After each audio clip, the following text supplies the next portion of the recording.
आज हमें स्कूल और कॉलेजेस में सवाल करने के लिए इनकरेज किया जाता है, लेकिन क्या आप जानते हैं कि एक टाइम पर एक बंदे को सवाल करने के लिए उसे मौत की सज़ा तक हो गई। ये कहानी है एक महान दार्शनिक की जिसका नाम सोक्रेट्स था।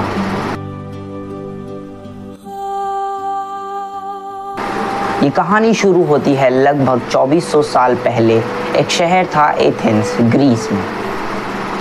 यहाँ पर साइंस, आर्ट और फिलॉसफी का बहुत विकास। इसी शहर में एक आदमी रहता था जो दिखने में बिल्कुल आम जैसा था।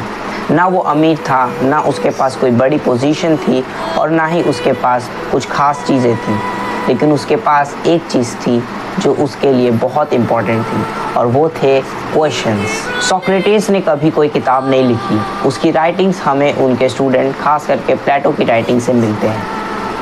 ये बात बताते हैं कि वो मार्केट में जाकर लोगों से कई सवाल पूछा करते थे, खास करके जस्टिस क्या है, इक्वालिटी क्या है, एक अच्छा इंसान कैसा होता है। और वो सवाल पे सवाल किए जाते और इससे उन्हें एक चीज़ लोगों को समझ में आ जाती कि वो जितना सोचते हैं उन्हें उतना नहीं पता।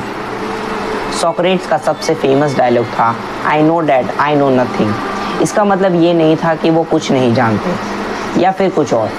इसका मतलब था असली विजडम तब होती है जब इंसान ये मान लेता है कि उसे कुछ नहीं पता। उनका मानना था कि इग्नोरेंस को पहचानना ही सीखने का सबसे पहला कदम होता है।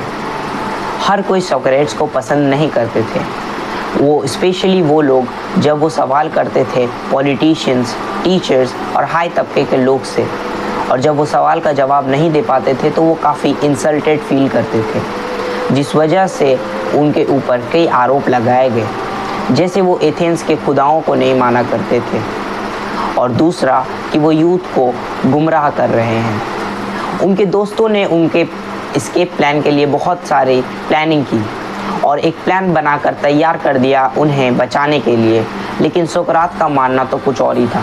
उनका मानना था कि अगर मेरी जीवन बचाने के लिए मुझे अपने उसूल तोड़ने पड़ रहे हैं तो मेरी ज़िंदगी किस काम की। यानी उन्होंने भागने से ज़्यादा अपने विचारों पर जीना और मरना चुना। 399 BCE उन्हें एक हेमलॉक नाम का जहर दिया गया। उनके स्टूडेंट्स और दोस्त आसपास बैठे थे। सबसे पहले उनके पैर सुन पड़ गए और कुछ ही देर में दुनिया के सबसे महान फिलोसोफर्स में से एक की मौत हो गई, लेकिन उनके आइडियाज़ आज भी ज़िंदा हैं। सोक्रेट्स ने कोई इन्वेंशन नहीं की और ना ही उन्होंने कोई किताब लिखी, लेकिन फिर भी लोग 2400 साल बाद भी उनका नाम याद रखते हैं। ये उन्हें आज भी उतना ही रेलेवेंट बनाता है जितना उस वक्त था। किसी भी बात पर अंधविश्वास ना करना, एक प्रैक्टिकल बेसिस, एक एविडेंस प्रूफ पे अपनी सोच बनाना। इसी वजह से सोक्रेट्स जैसे लोग सिर्फ एक फ़िलासफ़र नहीं होते, बल्कि वो खुद एक अपने आप में माइंडसेट होते हैं। तो दोस्तों, आज के लिए इतना ही। अगर आपको ये वीडियो पसंद आई है तो ज़रूर से लाइक एंड सब्सक्राइब करें।